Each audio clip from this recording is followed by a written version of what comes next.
আচ্ছা, আমার মনে হয় কি জানেন, ঘর বাড়ি গুছিয়ে রাখাটা একটা নেশা।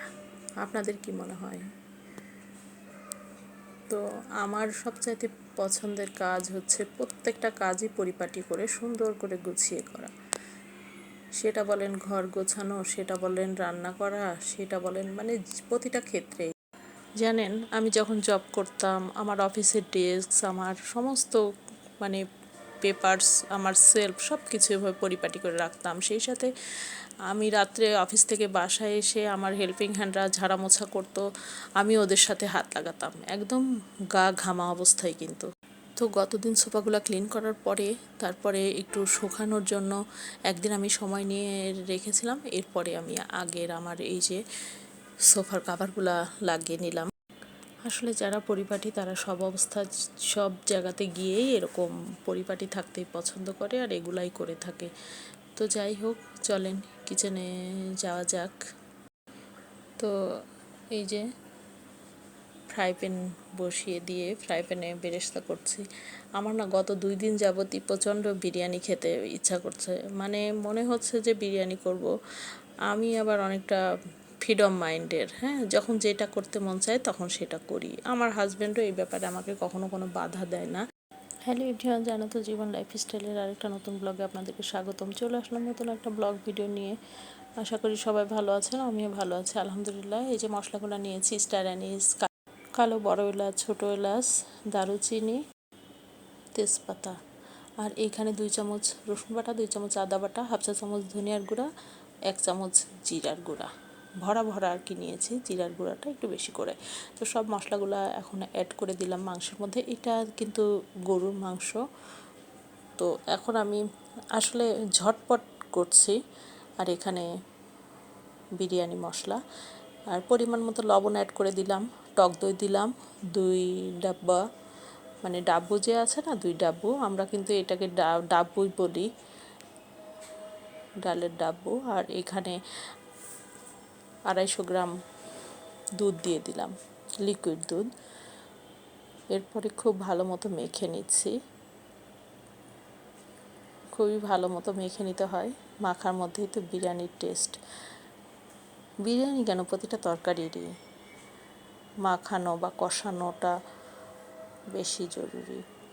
আর পাশের চুলাতে আবার আমি ভাবলাম যে আলুটা ভেজে নিতে হবে, এই জন্য পাশের চুলাতে শিফট করে দিয়ে আবার ফ্রাই প্যানটা বসিয়ে দিলাম।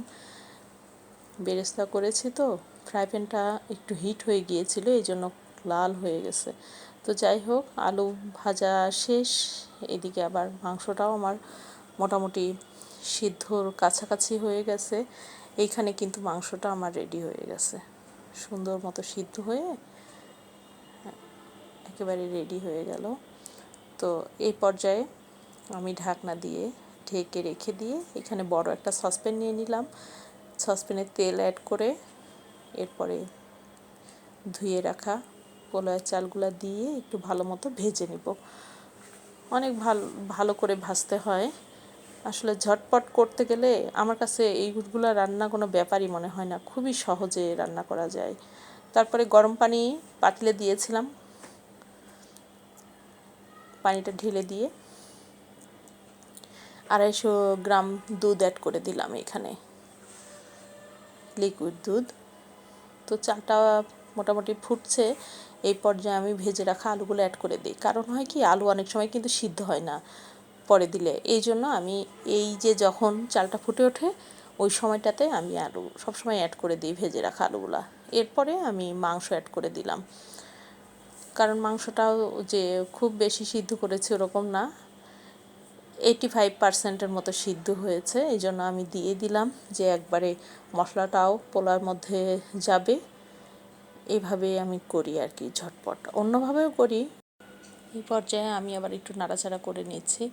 জালটা কিন্তু একদমই কম দিয়েছি, খুবই অল্প হিটে রান্না হচ্ছে। সসপ্যানটা কিন্তু পুরাটাই ভরে যাবে। তো এই পর্যায়ে আমি কাঁচামরিচ, তারপরে কিশমিশ, এরপরে আলু বোখারা সব কিছু অ্যাড করে দিয়ে বেরেস্তাটাও অ্যাড করে দিলাম, সুন্দর মতো ছড়িয়ে দিয়েছি। আর কিছুক্ষণ ঢাকনা দিয়ে ঢেকে রেখেছিলাম। এরপরে আবার আমি উপর নিচ করে দিলাম বিরিয়ানিগুলো, যাতে উপরের আলুগুলো নিচে যায়, নিচের আলুগুলো উপরে আসে। আলুটা সিদ্ধ হতে একটু সময় লাগে। তো যাই হোক, এই পর্যায়ে কিন্তু মোটামুটি হয়ে গেছে। আবারও ঢাকনা দিয়ে ঢেকে রেখে দিব। এরপরে কিন্তু খাঁটি গাওয়া ঘি, এটা সিরাজগঞ্জ থেকে নিয়ে আসা, এটা আমি অ্যাড করে দিয়ে ঢাকনা দিয়ে ঢেকে দিলাম। এদিকে টেবিলে খাবার দাবারও সার্ভ করে দিয়েছি, ভীষণ ইয়াম্মি হয়েছিল। আমি 2টা বলের মধ্যে সার্ভ করেছি, আর এখানে সালাদ কেটে নিয়েছি। তো খুবই এনজয় করলাম ছুটির দিনে সবাই মিলে। তো আজকে এ পর্যন্তই। আমার ভিডিওটি ভালো লেগে থাকলে লাইক কমেন্ট শেয়ার করে আমার চ্যানেলটিকে সাবস্ক্রাইব করে দিবেন। আগামীতে নতুন কোনো ব্লগ ভিডিও নিয়ে আসবো। Till then stay fine, be happy and stay Jannatul Jibon lifestyle. By.